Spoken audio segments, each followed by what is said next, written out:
That submission of document is a problem, Kaman. You know why it's a problem? Is when the auditor does not get the documents in time, he will paint a negative picture of your county. And that may even affect your ability to get some support, financial support, on some of the programs. And then now when they appear before the Senate, that's when the documents are available. And you know, as we are not auditors, ours is just to confirm from the auditor, has this been done, has this been done? So we do not again look at the documents in the way the auditor would look at them. So I think as a precautionary measure,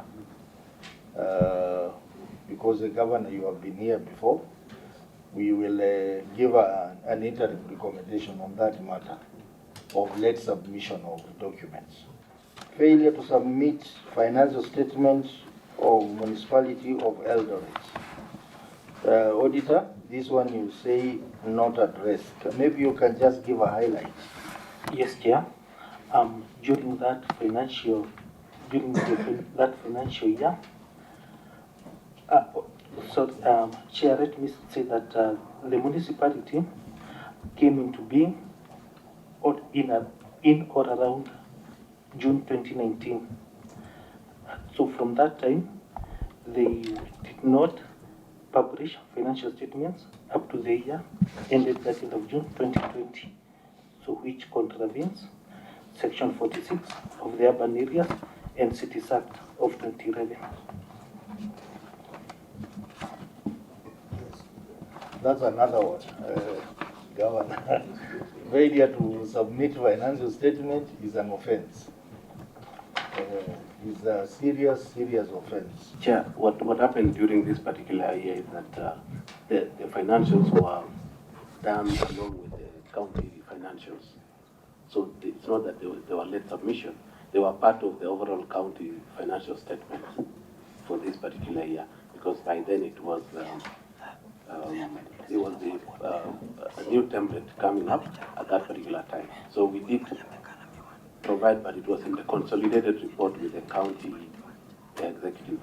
Section 62(1) of the Public Audit Act provides that a person shall not, under C, without justification, fail to provide information within reasonable time that is required under this Act.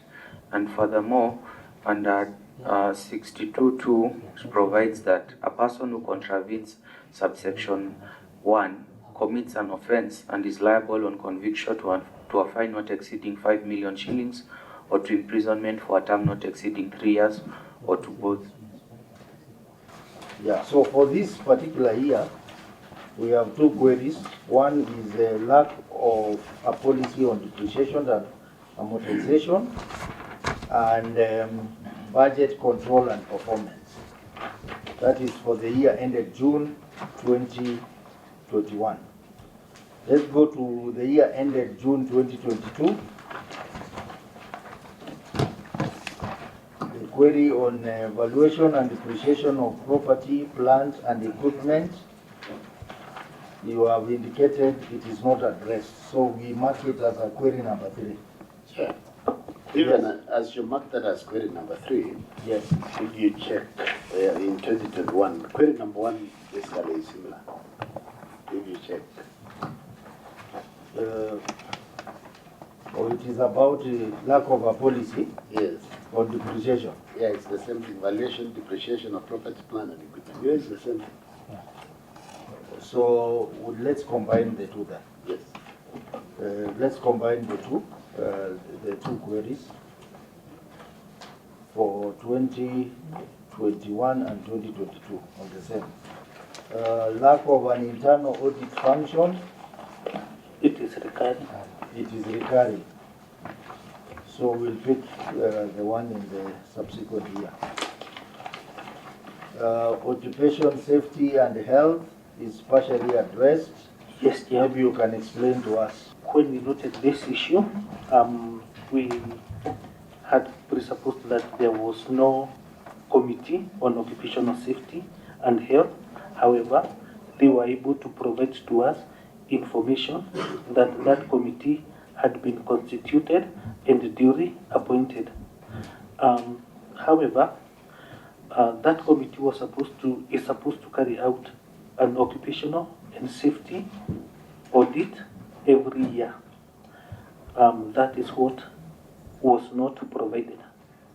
So, Governor, that one and occupational safety and health, that you need to indicate to us how much time do you need to ensure all this is in place? Chair, we can ask for 3 months. 3 months, that is 90 days. Yeah. So we will give you the 90 days Yes, to ensure thank you. that we have an internal, in fact, this internal audit function is very key. The Public Finance Management Act is silent on whether the internal audit responsibility should be shared. The requirement of PFM is that there must be a function, a role, internal audit function undertaken. And the concern then would be, is there someone doing internal audit function? Are there internal audit reports for the municipality? I think that would be the main question, Chair, because the sharing, I think, is, the law is not very clear on whether each entity should have its own separate internal audit function, but it requires that each entity must have an internal audit function. So let's start with the year ended June 2021. Starting with the lack of a policy on depreciation and amortization. And in this one, I'd like us to handle this query and then the other one in the year ended June 2022, which is similar, so that we address the two simultaneously. Lack of a policy on depreciation and amortization. The statement of financial performance for the year ended 30 June 2021 reflected depreciation and amortization amount of 2,813,322 shillings. However, the management has supplied the depreciation rate at 2% on the civil works over a lifespan of 50 years without an approved policy. Consequently, the accuracy of the plant, property, and equipment balance of 137,852,766 shillings as at 30 June 2021 could not be confirmed. Can you read out the one in the year ended June 2022? In the year ended June 2022, we had a very paragraph 2. Paragraph 2, valuation and depreciation of property, plant, and equipment. The statement of financial position reflected total non-current assets of 564,248,648 shillings, which included plant, property, and equipment balance of 376,444,167 shillings, as disclosed in Note 6 to the financial statements. However, no evidence was provided to indicate the valuation by a recognized valuer. Further, the statement of financial performance reflected depreciation and amortization amount of 11,007,556 shillings. The management has applied depreciation rate of 2% on the civil works. However, no approved depreciation policy was provided for audit review to provide consistency and guidelines on accurate measurement of property, plant, and equipment. In the circumstances, the accuracy and completeness of the property, plant, and equipment balance of 376,444,167 shillings and the depreciation and amortization expense of 11,007,556 556 shillings would not be confirmed.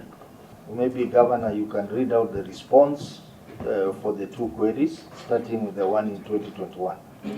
The management response is as follows: that the basis of using 2% for civil works of the lifespan of the infrastructure was guided by the engineer's manual and IPSAS number 17 on the treatment of depreciation. County is currently developing an asset management policy that will cater for the above anomalies. That's in Appendix 1A extra to IPSAS 17 and 1B extra to engineer's manual. On the second query ending 2022 is that the county